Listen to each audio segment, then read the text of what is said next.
অগত্যা রেহেবার বুদ্ধিমানের মতো মস্তিষ্ককে চুপ করিয়ে নিজের মনের কথা শুনল।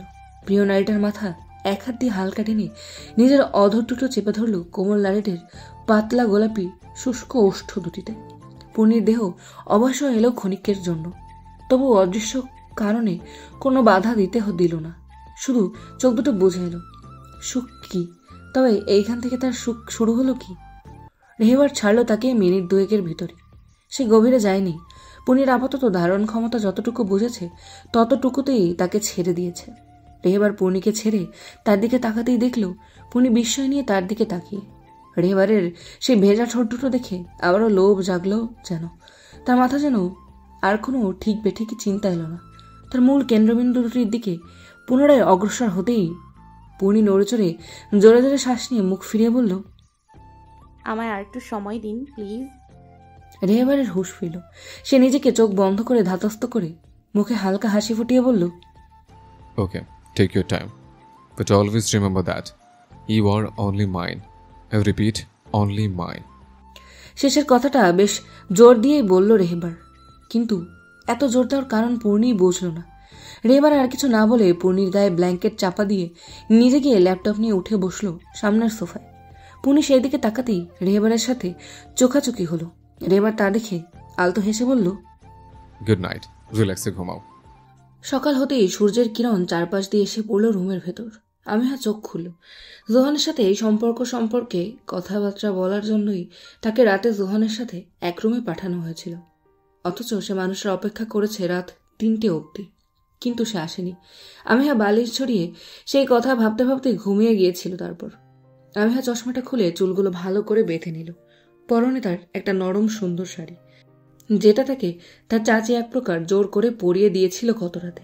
আরও বেশি কটু কথা সেই মুখ দিয়ে না শোনার জন্যই বেশি জোরাজোরি না করে তার এই শাড়ি পরে নেওয়া। আমিহা উঠে আয়নার সামনে গিয়ে দাঁড়ালো। তার শ্যামলা গায়ে লাল শাড়িটা বেশ মানিয়েছে। এমনিও সে তথাকথিত রূপবতী নয় বললেই চলে। ছোট্টখাট্ট গোলগাল মুখ, গালে দু একটা পিম্পলও ঠাই পেয়েছে, যদিও এখন সেগুলো ভালো হওয়ার পথে, তাই লাল হয়ে আছে। আর বাড়তি তার মাঝারি সাইজের চোখের নিচে ডার্ক সার্কেল। এই জিনিসটা তার সবসময় ভালো রেজাল্ট করার সাক্ষী, মেডিকেলে চান্স পাওয়ার সাক্ষী। কিন্তু তার নিজের কাছে নিজেকে কখনোই তেমন আহামরি কিছু মনে হয় না। তার বাড়ির প্রত্যেকটা সদস্যই রূপের দিক দিয়ে অত্যন্ত সুন্দর বলা চলে, শুধু সে ব্যতিক্রম। ছোট থেকেই এইসব নিয়ে সে কটু কথা শুনতে অভ্যস্ত, তাই এখন সয়ে গেছে। দরজার আওয়াজ শুনতেই আমিহা চোখ ঘুরিয়ে তাকালো। জোহান ঢুকলেও দরজা ঠেলে। আমিহা বেশ অপ্রস্তুত হলো এবার। সে চেয়েছিল এমন মানুষের সাথে নিজের জীবন জুড়তে যে তার মতোই হবে শ্যামলা, তথাকথিত সৌন্দর্য থেকে বেশি যার থাকবে মনের সৌন্দর্য। যদিও সে জানে না জোহান কেমন, তাও সে তথাকথিত বেশ সুন্দর, আর না আমিহার মতো সে শ্যামলা। আমিহার এই নিয়েই তো খুঁতের শেষ নেই। সারা জীবন এবার তাকে আবার দাড়িপাল্লায় মাপা হবে। জোহান একবার আমিহার দিকে চেয়ে নিজের সোফায় বসে বলল, বসো। আমিহা বেডের সামনে আয়নায় দাঁড়িয়েছিল, তাই বেডের ধারেই বসলো। জোহান এবার পূর্ণ দৃষ্টিতে তাকালো আমিহার দিকে। মেয়েটাকে কখনো তার ভালো করে দেখাই হয়নি। জামান জেসিকাকে অনেকবার সে কলেজে ড্রপ করলেও আমিহাকে সর্বত্র রেহেবার নিজের দায়িত্বে নিয়ে যেত, নিয়ে আসতো। তাই রেহেবারের ছোট্টবেলার বন্ধু হয়েও আমিহার সাথে তার খুব একটা সাক্ষাৎকার হয়নি। মেয়েটা বড্ড বেশি চুপচাপ। বন্ধু বান্ধব আছে কিনা কে জানে। আপনি সারা রাত কোথায় ছিলেন? ধীরস্বরে প্রশ্ন শুনে আমিহার নিচু মস্তকের দিকে তাকালো জোহান, তারপর জবাব দিল, কাজ ছিল একটু, তোমার ডিস্টার্ব হবে বলে আর এই রুমে আসিনি। তোমার কি খারাপ লেগেছে? লাগলে সরি, কাজ করতে করতে খেয়াল ছিল না, অনেক রাত হয়ে গিয়েছিল, ভাবলাম ঘুমিয়ে পড়েছো তাই আর কি। ও। জোহান ভ্রু কুচকালো এমন নিরুত্তাপ উত্তর দেখে। মেয়েটা তো তার ধারণার থেকেও কম কথা বলে, আর সে এক নাগারে কথা বলা মানুষ। আদৌ সংসার টিকবে তার, নাকি আসলেই তাদের যায় না? জোহান মাথা নাড়ল। আপাতত এসব পরে ভাবা যাবে, যেটা বলতে এসেছে সেটা বলে নিক। আমিহা, ভুলবশত হলেও আমাদের বিয়েটা যখন হয়ে গেছে, আমি চাই সম্পর্কটাকে স্বীকৃতি দিতে। আমি জানি আমাদের দুজনেরই সময়ের প্রয়োজন এই সম্পর্কে স্বাভাবিক হতে, তবু আমি যথাসম্ভব চেষ্টা করব, তুমিও করো। আপাতত যেটা বলার, রেহেবার আজ রাতের গেট টুগেদারে আমাদের বিয়ের ব্যাপারটা অ্যানাউন্স করতে যাচ্ছে। তোমার কি কোনো আপত্তি আছে এতে? না। এক কথায় উত্তর। জোহানের এতগুলো কথা কি এই মেয়েটা শুনেছে? কে জানে। জোহান লম্বা শ্বাস ফেলে উঠে দাঁড়িয়ে বলল, অলরাইট দেন, আজ রাতে আমার পরিবারও আসবে। সব কথাবার্তা সেরে যাবেন ওনারা। তুমি একটু মানিয়ে নিও। আপনারাও ওখানেই থাকতে হবে আর সারা জীবন। সারা জীবন কথাটা যেন হাইলাইট হলো। আমিহা চোখ তুলে চাইতেই 4টি চোখ এক হলো কয়েক সেকেন্ডের জন্য। আমিহা নিজেই চোখ সরিয়ে বলল, ওকে। পূর্ণির ঘুম ভাঙতেই উঠে বসল সে। চারিপাশ পর্যবেক্ষণ করলো পিট পিট চোখে। পুরুষালী গন্ধটা মমা করতেই নিজের জামা ধরে আরেকবার ঘ্রাণ নিল সে। গত রাতের কথাটা স্মৃতিতে হানা দিতেই গাল জোড়া লাল হয়ে এলো। অ্যারোমা অফ লাভ মোমেন্টস কথাটা যেন চারিদিক থেকে ভেসে আসছে। আচ্ছা, সারা রাত পেরিয়ে যাওয়ার পরও এমন তীব্র ঘ্রাণ কি করে আসতে পারে? আগের দিনও হয়েছিল এটা তার সাথে। সে জানে হয়তো ঘ্রাণটাই তীব্র। Good morning wifey. ঘন পুরুষালী গলাটা শুনে পুনি মুখ তুলে তাকাতেই তার কান গরম হয়ে এলো। রেবার যে সদ্য স্নান করেছে তা বোঝাই যাচ্ছে। পরনে ট্রাউজার আর কাঁধে টাওয়াল যা দিয়ে সে মাথা মুছে চলেছে। পুনি ছোট্ট করে উত্তর দিল, মর্নিং। বলেই চোখ নামিয়ে নিলেও বেহায়া চোখ বারবার ঘুরে ফিরে গিয়ে আটকালো বলিষ্ঠ দেহের উপরে চকচক করতে থাকা জলকণায়। পুনির মানতে দ্বিধা নেই। সে রেহেবারকে যতই এড়িয়ে যাক, রেহেবার মেয়েদের কাছের সেই ফিকশনাল ম্যান যাকে পাওয়ার জন্য তারা মাথা কোটে। Your eyes are distracting me, darling. পুনি থতমত খেয়ে গেল এবার। মানুষটা তাকে দেখল কিভাবে? চোখ সরিয়ে বলল, আমি কি করলাম? রেহেবারের চোখে মুখে বাঁকা হাসি বর্তমান। মেয়েটাকে এইভাবে অস্বস্তিতে ফেলতে যে তার কি ভালো লাগে সেটা যদি মেয়েটা টের পেত একবার। রেহেবার টাওয়াল একটানে সোফায় ছুঁড়ে ফেলে পুনির সামনে বেড়ে এসে বসল। পুরুষালী ঘ্রাণটির সাথে বডি জেলের ফ্রেগ্রেন্স মিশে এক আলাদাই নেশাক্ত ঘ্রাণ ছড়াচ্ছে, যা তীব্র হওয়ার সাথে সাথে পুনির চিবুক ঠেকল বুকে। কিছু করনি বলছো? পুনি মাথা নিচু করে হালকা হাসল। লুক এট মি পূর্ণিমা। কিছু ছিল কথায়। এত মাদকতা মেশানো কণ্ঠ শুনে পুনি এবার সত্যি ধীরে ধীরে মাথা তুলল। নেশালা তৃষ্ণাত্ম চোখে চোখ পড়তেই থমকে গেল সে। অতিবাহিত হলো কিছু সময়। চোখের মায়ায় ডুবে যে দুটো মুখমণ্ডল খুব কাছাকাছি চলে এসেছে খেয়াল হলো না। Still your eyes are seducing me, darling. নেশাক্ত স্বরে পুনির হুঁশ ফিরল।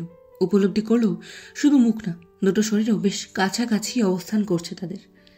কিন্তু বুঝতে যে দেরি হয়ে গেল, ততক্ষণে লৌহশক্ত হাত পেঁচিয়ে নিয়েছে তার মসৃণ কোমর।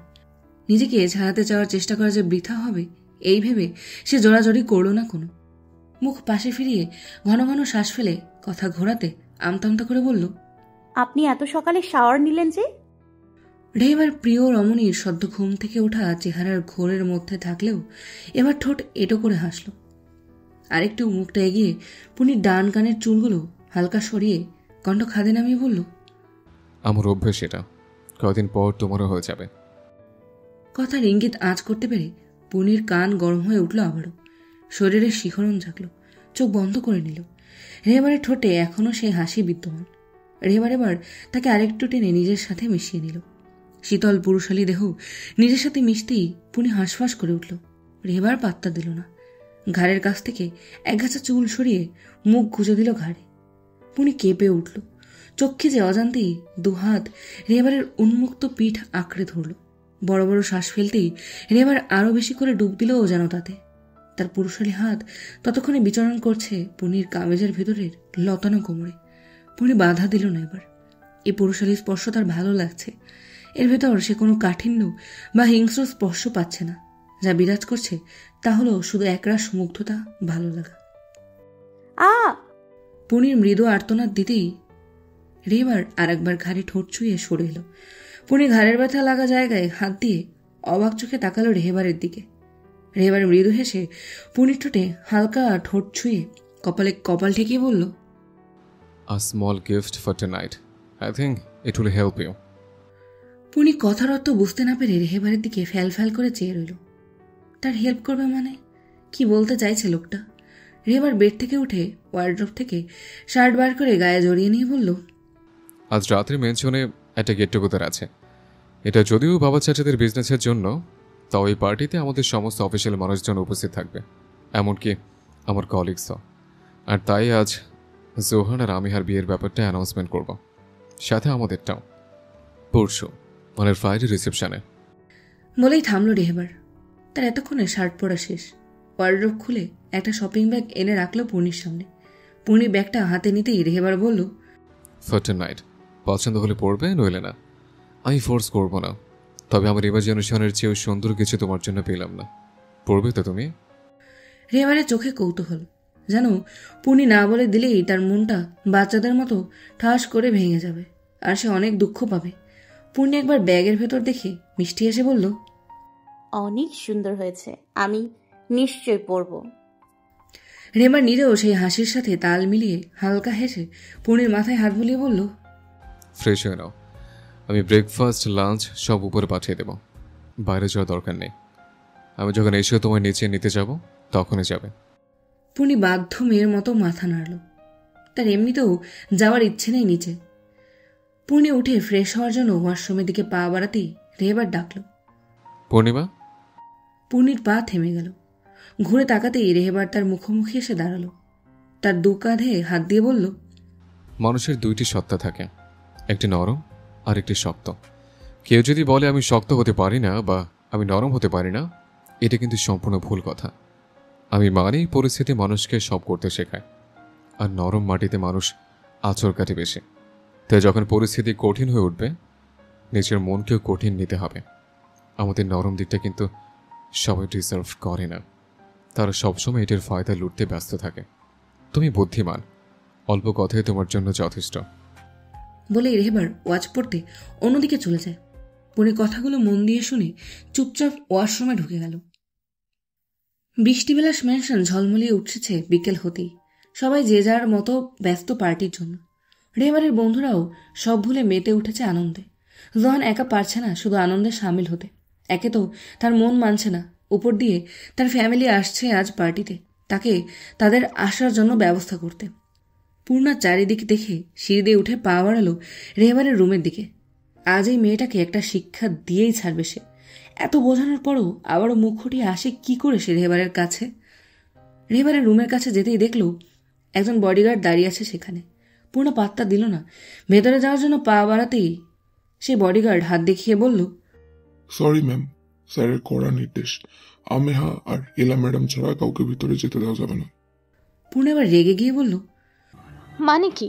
কোন মহারানী সে যে তার সাথে দেখা করার জন্য আমায় এখন পারমিশন নিতে হবে? সরি ম্যাডাম, স্যারের অর্ডার এটা। পূর্ণার রাগ চরচর করে বেড়ে গেল। অকথ্য ভাষায় কটা গালি দিলেও মনে মনে।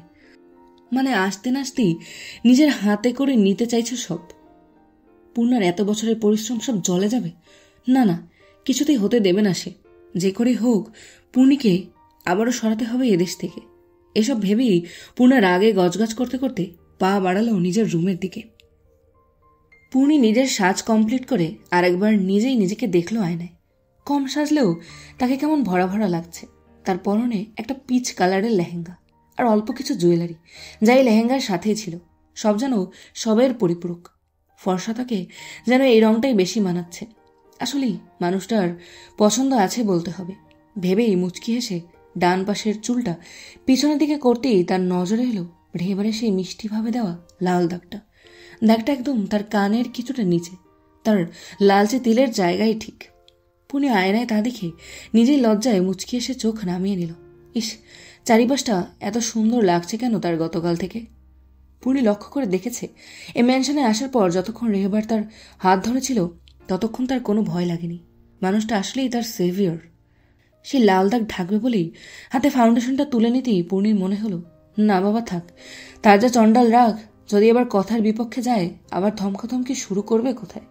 এত সুন্দর করে সেজে সে মোটেই ধমক খেতে পারবে না। রেবার এসে তাকে দেখে কি বলবে ভেবেই আবার সে লজ্জায় লাল হয়ে গেল। আপনি আসবো? আরে মিনি, আসো আসো। আমিয়া নিজের লেহেঙ্গাটা জাগিয়ে ভেতরে এলো। তার লেহেঙ্গাটাও কিছুটা সেম, শুধু তারটা পিঙ্ক কালারের। এই কালারটাই যেন আমিয়াকে বেশি স্যুট করেছে। আমার মিনিকে তো অনেক সুন্দর লাগছে আজ। ধন্যবাদ আপি, কিন্তু আমি তোমাকে যে প্রপাত দেখতে পাচ্ছি না, তাই বলতে পারছি না কেমন লাগছে। যদিও না দেখে আমি বলতে পারি তুমি যাই পড়বে তোমায় তাই মানাবে। থাক থাক, আর প্রশংসা করতে হবে না। কিন্তু তোমার চশমা কই? আমি তো তোমার কাছে লেন্সটাই পড়তে এসেছি আপি। বলেই আমেহা লেন্সটা বাড়িয়ে দিল পূর্ণির দিকে। পূর্ণি হেসে লেন্সটা নিয়ে সুন্দর করে আমেহাকে পরিয়ে দিল। আমেহা চোখ পিটপিট করে খুলে বলল, ওয়াও আপি, তোমায় পরি পরি লাগছে একদম। পূর্ণি আমেহার এমন বাচ্চা বাচ্চা কথা শুনে হেসে ফেলল। বৃষ্টিবিলাস ম্যানশন আবার সেজে উঠেছে, তবে আজকের সাজটা একটু ভিন্ন। হাইলি পার্টি থিমের সাজ। এক্সট্রা কোনো কিছুই নেই এখানে, কিন্তু মেহমানদের জন্য রয়েছে ভরপুর আয়োজন। ম্যানশনে সব আয়োজন করার দরুন ড্রয়িং রুমে সব জিনিস সরিয়ে ফেলে আয়োজন করা হয়েছে। প্রত্যেকটা অনুষ্ঠানেই করা হয় এটা। বৃষ্টিবিলাসের কোনো অনুষ্ঠানই আজ পর্যন্ত কোনো সেন্টারে হয়নি। পূর্বপুরুষ থেকে পাওয়া অভ্যেস তাই বজায় রাখা হয়েছে বর্তমানেও। পুনি রুমের বাইরে একবার উকি মারল। কেউ নেই দেখে পা টিপে টিপে আরশাদ রেহমান মানে রেহবারের বাবার ঘরের উদ্দেশ্যে পা বাড়ালো। আগের অনুষ্ঠানেও সেই মানুষটাকে দেখেনি। মানুষটার সাথে তার কোনোদিনও তেমন কথা হয়নি। আগেও যখন পূর্ণি বিয়ের পর কয়েকটা মাস এখানে ছিল, সেই মাসগুলোতে তিনি কথা না বললেও পূর্ণির যা দরকার সবাই হাতের কাছে এনে দিতেন। তার উপর যে মানুষটার পরম স্নেহ ছিল তা স্বাভাবিকভাবেই বোঝা যেত। তাই আজ যখন সে আমেহার থেকে শুনল পিয়াসা রেহমান মারা যাওয়ার পর থেকে তিনি কাজ ছাড়া রুম থেকে বের হন না, তখন আর সে থাকতে পারল না। এমনিও একবারও এই বাড়িতে আসার পর কথা হয়নি তার সাথে। দরজার সামনে যেতেই পূর্ণি দুবার নক করতেই ওপাশ থেকে আওয়াজ এলো। পূর্ণি হালকা গলা ছেড়ে মিষ্টি করে বলল, আমি পূর্ণিমা আঙ্কেল, আসবো? পূর্ণি ভেতরে যেতেই দেখল আরশাদ সাহেব ইজি চেয়ারে বসে আছেন, গায়ে তার পাঞ্জাবি। দেখেই বোঝা যাচ্ছে পূর্ণিকে দেখে বেশ অবাক সে। কেমন আছেন আঙ্কেল? আরশাদ সাহেব পাশ থেকে চশমাটা পরে বললেন, আমি ভালো। তুমি কবে ফিরলে? এই তো গতকাল আঙ্কেল, রেহবাড়ি নিয়ে এলো। আরশাদ সাহেব এবার উঠে দাঁড়িয়ে বললেন, আদর, সেই মানে তোমাদের দেখা হলো কবে? পূর্ণি মিষ্টি হেসে নিজের মতো ছোট করে আরশাদ সাহেবকে বুঝিয়ে বলল। আরশাদ সাহেব সব শুনে বললেন, ও, তাহলে আপাতত তোমাদের মধ্যে সব ঠিকঠাক? পূর্ণি হেসে মাথা নাড়াতেই তিনি আবার বললেন, যাক, ছেলেটার সুবুদ্ধি হয়েছে তাহলে। খালি যদি এটা আরেকটু আগে হতো, তাহলে পিয়ালি দেখে যেতে পারত তার ছেলের স্বাদের সংসার। আরশাদ সাহেবের চোখ নিচের দিকে, কণ্ঠে হতাশার ছাপ। বোঝাই যাচ্ছে কতটা হারানোর যন্ত্রণা তাকে কুড়ে কুড়ে খাচ্ছে। পূর্ণি কথা ঘোরানোর জন্য বলল, আঙ্কেল, আজ আমি আপনার কাছে একটা আবদার নিয়ে এসেছি, আপনি রাখবেন? উত্তর জানার কৌতূহল। আরশাদ সাহেব একবার সেই মুখপানে চেয়ে বললেন। পূর্ণি মিষ্টি হেসে এগিয়ে গিয়ে বলল, আপনিও আজ আমাদের সাথে পার্টিতে যোগ দিন আঙ্কেল। আমি জানি আপনার আর এসব ভালো লাগে না, কিন্তু আমেহার কথা ভাবুন। সে নতুন জীবন শুরু করতে চলেছে। আজ মা পাশে নেই তার, আপনিও না থাকলে তার থেকে বেশি কষ্ট কেউ পাবে না। তাই প্লিজ প্লিজ আঙ্কেল, আজ পার্টিটা অ্যাটেন্ড করুন। বলেই পূর্ণি ঠোঁট উল্টালো বাচ্চাদের মতো। আরশাদ সাহেব কি বলবেন বুঝলেন না। তিনি নিজেও পূর্ণিকে নিজের মেয়েদের থেকে কম চোখে দেখেন না, হয়তো প্রকাশ করেন না, তাও স্নেহে কোনো কমতি রাখেন না। তিনি কিছুটা ভেবে বললেন, আমার তো কিছুই ঠিক করা নেই এখন। আমি কি করে? পূর্ণি তাড়াহুড়ো করে বলল, আমি এনে দিচ্ছি, দাঁড়ান। বলেই কোথা থেকে দৌড়ে একটা স্যুট এনে আরশাদ সাহেবের বেডে রাখল। আরশাদ সাহেব বললেন, শুট? হ্যাঁ রেহবার নিজে পছন্দ করে কিনেছে। উনি সকাল থেকেই নেই, তাই আমি নিয়ে এলাম। রেহবারের নাম শুনে আরশাদ সাহেব আর না করলেন না, হালকা হেসে বললেন, আচ্ছা, আমি পার্টিতে জয়েন করছি একটু পর। পূর্ণি মাথা নাড়িয়ে দরজার কাছে যেতেই পেছন থেকে ডাক এলো, পুন্নি। পূর্ণি জিজ্ঞাসু দৃষ্টিতে তাকাতেই আরশাদ সাহেব হালকা হেসে বললেন, অনীহার মতো তুমি আমাকে বাবা বা ড্যাড বলে ডেকো। পূর্ণি খুশি হয়ে হেসে সম্মতি জানালো। তারপর দরজা খুলে বেরিয়ে কিছু দূর যেতেই জামান পড়ল সামনে। পূর্ণি চোখমুখ শক্ত করে তার দৃষ্টি উপেক্ষা করে পাশ কাটিয়ে যেতে চাইল, কিন্তু জামান তার দিল না, বরং ডান হাত চেপে ধরল পূর্ণির। পূর্ণি অবাক হয়ে সেদিকে তাকাতেই জামান বলল, বেশ তো উঠছ। তা ভাইয়া জানে আসল পরিচয়, নাকি রূপের জালে ফাঁসিয়েছ? পূর্ণি হাত ছাড়াতে চাইলেই পুরুষালী শক্তির সাথে পারল না। চোখ মুখ শক্ত করে বলল, হাত ছাড়ো জামান, আমি তোমার ভাবি হই। দৃষ্টি সংযত করো, নইলে ভীষণ খারাপ করে যাবে। 7 বছর আগেও বলেছিলাম, এখনো বলছি, শুধরে যাও। জামান হাত তো ছাড়লই না, বরং আরো চেপে ধরল। শালি, নাজায়েজ অলা তোর তেজ আসে কি করে? তোকে 7 বছর আগেই ভাগ্যিস ঠিক চিনে নিয়েছিলাম। তুই যে বেজামা সেটা কি আজ অ্যানাউন্স করবো নাকি পার্টিতে? ভালোই তো ছিলে বিদেশে, এখানে আবার নিজের আধিপত্য দেখাতে কেন আবার এলি? 7 বছর আগে কিভাবে অপমান করে তাড়িয়েছিলাম মনে নেই তোর? পূর্ণির চোখ ছলছল করে উঠল। হাতে বোধহয় 5 আঙ্গুলের দাগ পড়ে গেছে, তাও তাতে দাঁত চিপে বলল, আমি তোমার বড় জামান, নিজের শিক্ষার পরিচয় অন্তত এইভাবে দিও না। আর রইল 7 বছর আগের অপমানের কথা, তা তো তুমি প্রাকৃতিকভাবে ফিরে পেয়েছই। রাজধানীতে যে চুরির দায়ে অপমানিত করে বের করে দিয়েছে সে খবর আমার কানে পৌঁছায়নি ভেবেছ? জামানের রাগ আরো চড়ে উঠল পূর্ণির উপর। পূর্ণির হাত আরো মুচড়ে ধরতেই পূর্ণি বলে উঠল, আমার লাগছে জামান, ছাড়ো। তুই শুধু দেখতে থাক তোকে কিভাবে 7 বছর আগের মতন বাড়ি দিয়ে বের করি। এবারে এমন অপমান করে বের করবো যে তোর ওই সুন্দর মুখে সারা দুনিয়ায় কালি মাখিয়ে মাখিয়ে দেবে। বলেই পূর্ণিকে ঝাড়া দিয়ে দূরে ঠেলে হন হন করে চলে গেল জামান। পূর্ণি হাতের দিকে তাকিয়ে দেখল হাতে তার লাল কালশিটে পড়ে গেছে। তার চোখের কোনা দিয়ে 1 ফোঁটা জল গড়িয়ে পড়ল। জামান, জেসিকা, মিতালি বেগম, সাথে পূর্ণা, সবাই যে তাকে 7 বছর আগে থেকে পদে পদে অপমান লাঞ্ছিত করছে সেই স্মৃতি এসে হানা দিল মস্তিষ্কে। জামান, জেসিকা, মিতালি বেগম, সাথে পূর্ণা, সবাই যে 7 বছর আগে পদে পদে অপমান লাঞ্ছিত করেছে সেই স্মৃতি এসে হানা দিল মস্তিষ্কে। চোখের জল লোকাতে দৌড়ে গেল নিজের রুমে। রেবার ফিরল বিকেল 6টায়। সারাদিন এত ব্যস্ত ছিল কাজে যে একবার পূর্ণিকে কল করারও সময় পায়নি। আজ কাজ শেষ হতেই যে যার বাড়ি গেছে, কারণ রেহেবারের বাড়ি সবাই ইনভাইটেড। তাই বড্ড বেশি কাজের প্রেশার ছিল সবার মাথাতেই। রেহেবার সিঁড়ি দিয়ে উঠে নিজের রুমের সামনে এসে গার্ডকে জিজ্ঞেস করল, ম্যামের রুমে কেউ আসেনি তো? নো স্যার, তবে বেলার দিকে পূর্ণা ম্যাডাম একবার এসেছিলেন, আমি ঢুকতে দেইনি। আর ম্যাম একটু আগে ওই সাইডে গিয়েছিলেন, মিনিট 30-এর মধ্যেই চলে এসেছেন, আর কেউ আসেনি। রেহেবার ভ্রুকুচকে একবার সেই দিক পরখ করে বলল, গুড, এখন আর এখানে থাকার দরকার নেই, নিচে যাও। Okay sir. গার্ড চলে যেতেই রেহেবার দরজা খুলে ভিতরে ঢুকল। প্রিয়নারীর মিষ্টি সুবাস ঘরে মোমো করছে। রেহেবার চারিদিকে চোখ বুলিয়ে নিজের রিভলভার আলমারিতে রাখতে রাখতে সোফায় বসে খেলতে থাকা কোকোর উদ্দেশ্যে বলল, মা কই তোর?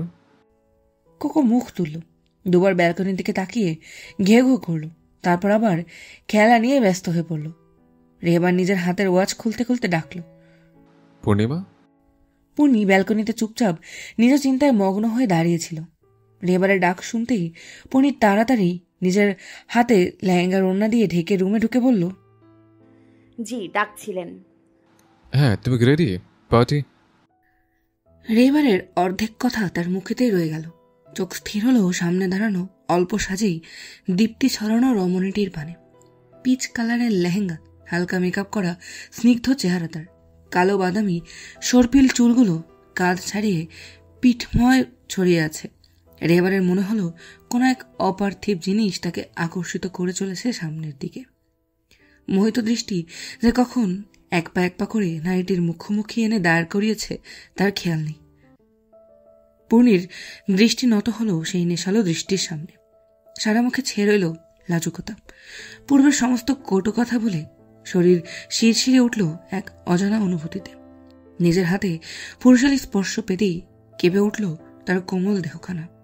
রেহেবার নিজের হাতে নিল সেই তুলোর মতো নরম হাত দুখানা, একত্রে নিয়ে নিজের অধর ছোঁয়াল তাতে। মহচ্ছন্ন কণ্ঠে বলল, now you are looking Mrs Rehebar. Purni লাজুক হাসল। কাব্যিক সব কথা বলা রেহেবারের ধাঁচে কোনো কালেই ছিল না। সে কথা বলে ভীষণ অল্প, অথচ এই অল্পের মধ্যেই লুকিয়ে থাকে লক্ষাধিক অপ্রকাশিত কথা, যা বোঝার জন্য প্রয়োজন শুধু একটা পরিষ্কার মনের। তাই তো বোধ হয় পূর্ণি তা বোঝে সহজেই। এই অল্প কথায় যে কতটা অনুভূতি লুকিয়ে আছে তার সে আজ পেয়েছে। রেহেবার পূর্ণিকে এক হাতে জড়িয়ে টেনে নিয়ে গেল আয়নার সামনে। সামনের ড্রয়ার থেকে একটা বক্স বের করে পূর্ণির হাতে দিল। পূর্ণি আগেই দেখেছিল এই বক্স, তবে হাত দেয়নি ব্যক্তিগতভাবে, নয়তো কৌতূহল যে তার প্রথম থেকেই সুন্দর জুয়েলারি বক্সটা দেখার জন্য। পূর্ণি খুলতেই দেখল একটা ডায়মন্ডের নোজপিন, সাথে একটা ডায়মন্ডের লকেট, দেয়া সরু চেন, রেগুলার পরে থাকার জন্য। পূর্ণি দেখে অবাক হয়ে বলল, এগুলো হঠাৎ? সারপ্রাইজ তো হঠাৎ করেই দেয় ম্যাডাম। রেহেমা দাঁড়ানো তার ঠিক পেছনে, পকেটে হাত গুজে, ঠোঁটে তার প্রাণবন্ত হাসি, যেন প্রিয় নারীকে উপহার দিয়ে সে বেশ খুশি। পূর্ণি আর এই হাসির উপর কোনো কথা বলার সাহস পেল না, নিজেও তার সাথে মুচকি এসে বক্সটা এগিয়ে বলল, উপহার কিন্তু নিজের হাতে পরিয়ে দিতে হয় অফিসার। রেহেমার খানিক অবাক হলো পূর্ণির পরিবর্তিত আচরণ দেখে, যদিও মুখে তা প্রকাশ করল না। পূর্ণির হাত থেকে বক্সটা নিল বিনা বাক্যে। নোজপিনটা পূর্ণি নিজেই পড়ল। রেহেমার চেনটা হাতে নিয়ে পূর্ণির সমস্ত পিঠ ছড়ানো চুল সরিয়ে ডান কাঁধে ফেলল। ফলে পূর্ণির হাইনেকের ব্লাউজ, যার পুরোটাই চুল দিয়ে ঢাকা ছিল, তা দৃশ্যমান হলো। গমরঙা ত্বকের মসৃণ পৃষ্ঠ ঝলকানি দিয়ে উঠল। রেহেমার শুকনো ঢোক গিললেও কয়েকবার। এখন তো তার মনে হচ্ছে এইভাবে নিজের সর্বনাশ নিজে না ডাকলেই পারত সে। পূর্ণি আয়নার প্রতিবিম্বে দেখল সেই দৃষ্টি, তাও নড়ল না। নিজের গলায় কিছুর অস্তিত্ব পেতেই সে লকেট দেখতে ব্যস্ত হয়ে পড়ল। কিছু ইঞ্চির দূরে দাঁড়ানো মানুষটার বুকে যে আলোড়ন সে সৃষ্টি করেছে, তা সে যেন বুঝেও না বোঝার ভান করে রইল। তবে তার এমন ডোন্ট কেয়ার ভাব থাকলো না বেশিক্ষণ। উন্মুক্ত পিঠে পুরুষালী অধরের ছোঁয়া পেতেই সারা শরীর ঝংকার দিয়ে উঠল তার। গামছা ধরল লেহেঙ্গার ওড়না। পা তাল সামলাতে না পেরে পিঠ ঠেকল পিছনে লৌহ কঠিন বুকটায়। তীব্র শ্বাস প্রশ্বাস পিছনে দাঁড়ানো মানুষটার দহন আরো বাড়িয়ে তুলল যেন। প্রিয় নারীকে কাছে টানার ইচ্ছা আমার মাথা চাড়া দিয়ে উঠল। সমস্ত সংযম হারিয়ে রেহেবারের সূক্ষ্ম পুরুষালী হাত বিচরণ শুরু করল ওড়নার ভিতর নরম উন্মুক্ত মেয়েধীন উদরে। থরথর করে কাঁপতে থাকা শরীরটা আরেকটু টেনে মুখ গুজল ঘাড়ে। তার আলিঙ্গনের উষ্ণ শ্বাস জ্বালিয়ে দিল পূর্ণির কাঁধ। পূর্ণির বাম হাত আবেশেই খামচে ধরল রেহেবারের চুল। দুজনের মধ্যে ঝড়ের বেগে তীব্র আকাঙ্ক্ষা থেমে গেল মুহূর্তে। পূর্ণি আবেশে বন্ধ করা চোখ মেলল। আয়নায় তাকাতেই নজরে এলো রেহেবারের এলোমেলো চেহারা। চোখ লাল হয়ে আছে তার। পূর্ণির মায়া লাগলো। যতই হোক সে তার হালাল স্ত্রী, রেহেবারের সম্পূর্ণ অধিকার আছে তার উপর। আর এখন সে নিজের সম্পূর্ণটুকু দিয়ে চেষ্টা করছে সম্পর্কটাকে স্বাভাবিক করার। সে কিছু বলার আগেই রেহেবার পূর্ণির চুলগুলো সুন্দর করে পিঠময় ছড়িয়ে বলল, তোমার সাজগোজ সম্পূর্ণ খেটে ফেলার আগে আমার চোখের দৃশ্যমানা থেকে দূরে যাও। যদি বলি আমার সম্পূর্ণ সম্মতি আছে, তাহলে বলবো আমি চাইছি না এই মুহূর্তে ধ্বংস হতে। কেন? Because you can't handle me now if I lose my control. রেহেবারের অধর পূর্ণির কান থেকে সরে এলেও পূর্ণি এবার লজ্জায় লাল টমেটো হয়ে গেল।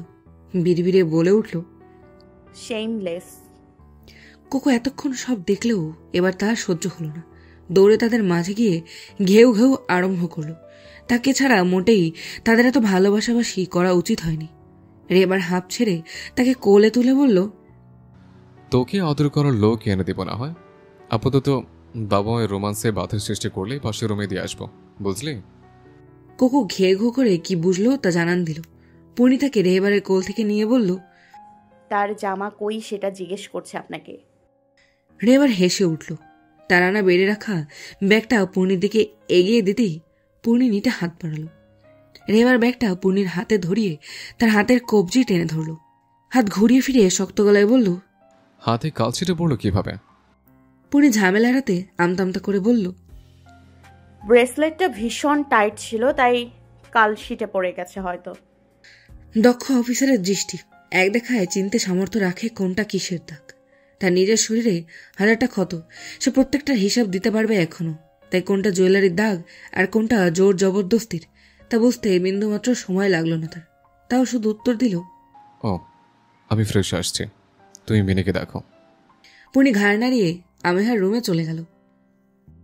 আমেহাকে টাচ আপ দিয়ে কোকোকে সুন্দর রেহেবারের আনা ড্রেসটা পরিয়ে দিল। সবাই আজ সেজেছে, সে না সাজলে হয়। কোকো ভীষণ খুশি হলো ড্রেস পেয়ে। বারবার আমেহাকে ঘুরে ঘুরে দেখাতে লাগলো। আমেহাও হেসে ফেলল কোকোর এমন কাণ্ড দেখে। পূর্ণি হেসে কোকোকে কোলে নিয়ে বলল, বাইরে গিয়ে আমার সাথে সাথেই থাকবেন। কথার নড়চড় হলে খবর আছে।